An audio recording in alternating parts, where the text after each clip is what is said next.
Hello, hello, hello. Welcome to Being Intentional. My name is Ellie. In this channel, we talk about relationships, marriages, building godly marriages, being intentional in our marriage. Today, I just wanted us to discuss how time has an impact on our marriages, how time, if not properly managed, can affect our marriage. Okay, so without further ado, let's get into the video. The first thing on the list is time is a love language. So, what I mean by being a love language is in marriage, husband and wife have got responsibilities to take care of the children, take care of the bills, make sure that life is smooth, debit free.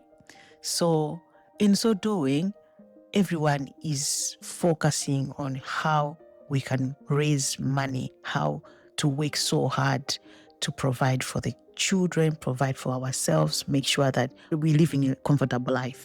But there's one thing that most people ignore in marriage, which is giving each other time. Okay? Giving each other time has got this importance of bonding husband and wife together. As much as life is so demanding, it's demanding us to focus on other things, but do not ignore the fact of giving each other that special time. If you don't give each other enough time, you end up becoming housemates. You end up being roommates, which is a very dangerous point to find yourselves in as spouses.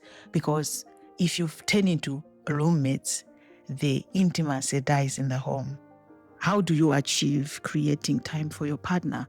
Make sure that you are intentional. It's not supposed to be work, work, work. At every company, they do give you a chance to take some time off work. Make sure you use that to spend time with your wife or your husband. If you live in an area that you've got relatives around, take your children to those relatives for some few hours every weekend, once a week. You need to spend time, just the two of you. Talk, have those normal talks. It shouldn't be always when you're talking about bills. How do we pay this? How do we pay that? No, life will become boring. And you see marriage as something very boring.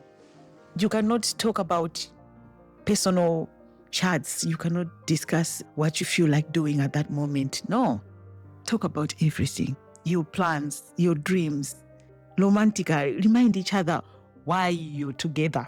The more you spend time together, the more you have those deep talks. It's not going to be always about bills.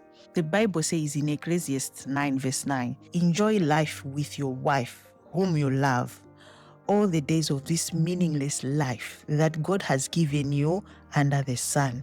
For this is your lot in life and in your toilsome labor under the sun. Underlying the word meaningless.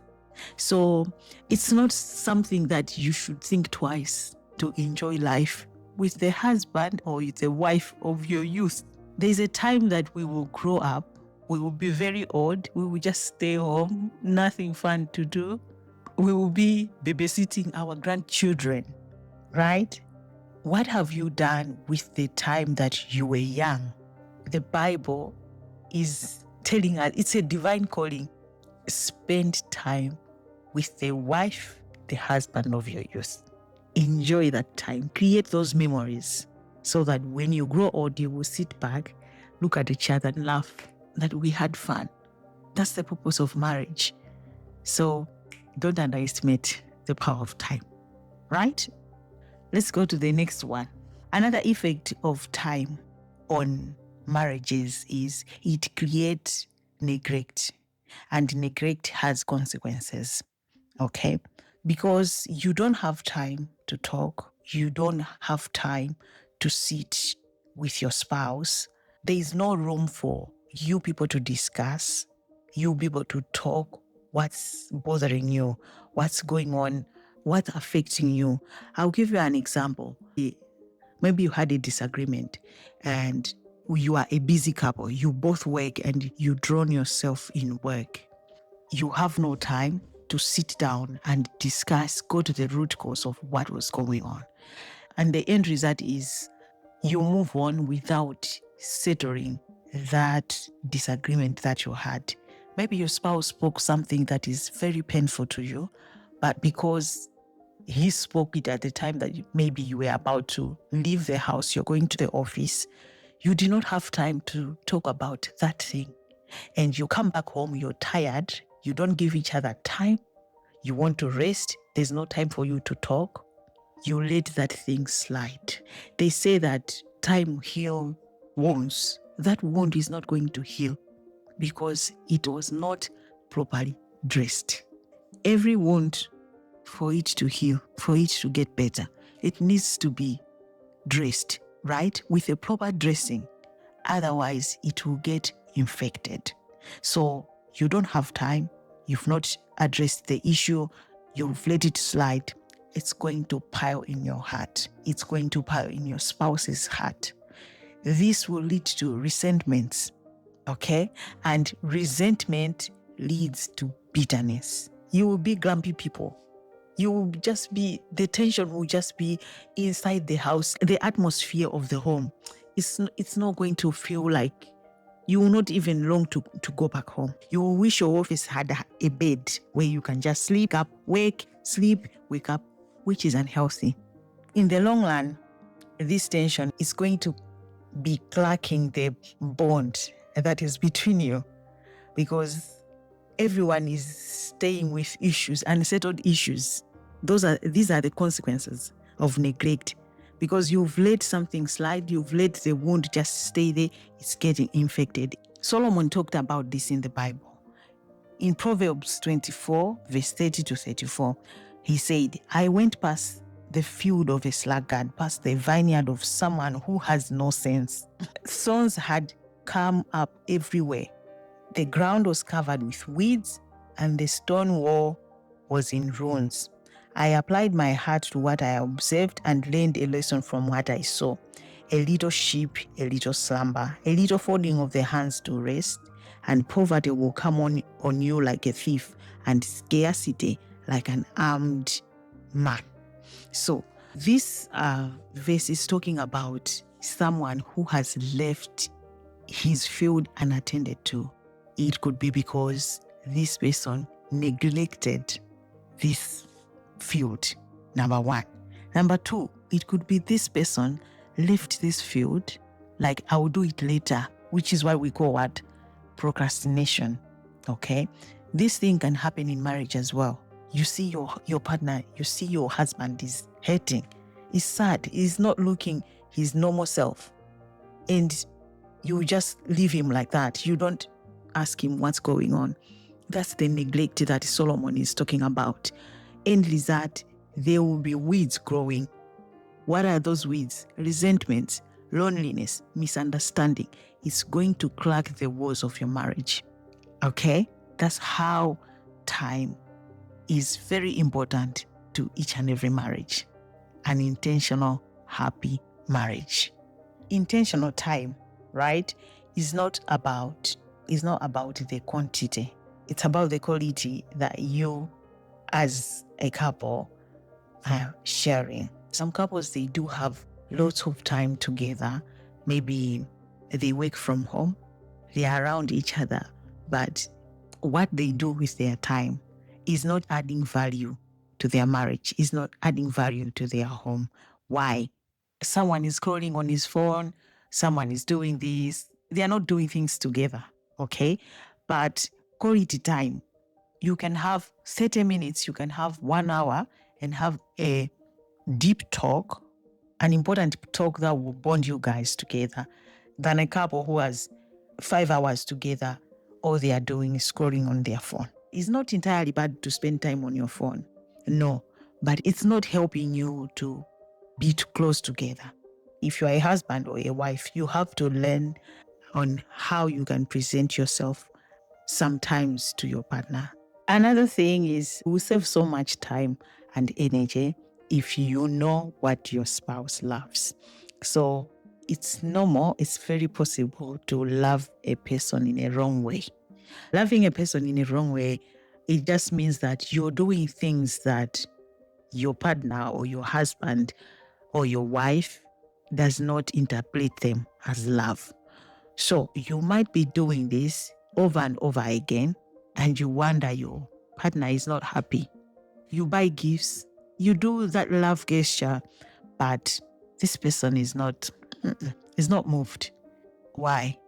You haven't studied your spouse to a point that you know that my spouse interprets this as love.